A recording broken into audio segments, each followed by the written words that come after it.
ശ്രീലങ്കയ്ക്കെതിരായിട്ടുള്ള ഒന്നാം ടെസ്റ്റിൽ ഇന്ത്യക്ക് ജയം. 165 റൺസിനാണ് ഇന്ത്യ ശ്രീലങ്കയെ പരാജയപ്പെടുത്തിയത്. മലയാളി താരം ദേവദത്ത് പടിക്കലാണ് കളിയിലെ താരം.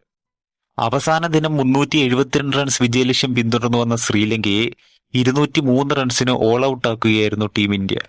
അവസാന ദിനം മനോജ് സുധറിന്റെ മികച്ച ബോളിംഗ് പ്രകടനമാണ് ഇന്ത്യൻ വിജയം എളുപ്പമാക്കിയത്. രണ്ടാം ഇന്നിംഗ്സിൽ 6 വിക്കറ്റാണ് മനോജ് സുധർ നേടിയത്.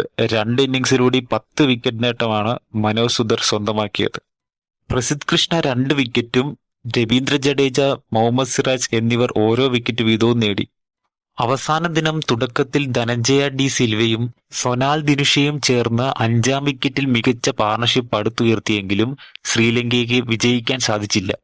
ഇന്ത്യയുടെ മികച്ച ബോളിംഗ് ശ്രീലങ്കയെ പൂട്ടുകയായിരുന്നു. അവസാന നിമിഷങ്ങളിൽ മനോജ് സുധറിന്റെ കിടിലൻ ബോളിംഗ് തന്നെയായിരുന്നു കാണാൻ സാധിച്ചത്. ആദ്യ ഇന്നിംഗ്സിൽ 462 റൺസും 2-ാം ഇന്നിംഗ്സിൽ 193 റൺസുമാണ് ഇന്ത്യ നേടിയത്. അതിൽ ഏറ്റവും കൂടുതൽ റൺസ് നേടിയത് മലയാളി താരം ദേവദത്ത് പടിക്കലായിരുന്നു. ആദ്യ ഇന്നിംഗ്സിൽ 167 റൺസും 2-ാം ഇന്നിംഗ്സിൽ 44 റൺസും നേടിയാണ് ദേവദത്ത് പടിക്കൽ മാൻ ഓഫ് ദി മാച്ച് നേടിയത്.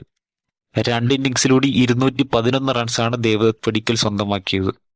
എന്തായാലും ദേവദത്ത് പടിക്കലിന്റെയും മനോജ് സുധറിന്റെയും മികച്ച പ്രകടനത്തിലൂടെ ആദ്യ ടെസ്റ്റ് വിജയം ഇന്ത്യ സ്വന്തമാക്കിയിരിക്കുന്നു. എന്തായാലും ഈ വിജയം ഇന്ത്യയുടെ വേൾഡ് ടെസ്റ്റ് ചാമ്പ്യൻഷിപ്പിന്റെ മുന്നോട്ടുപോക്കിന് സഹായകരമായിരിക്കും.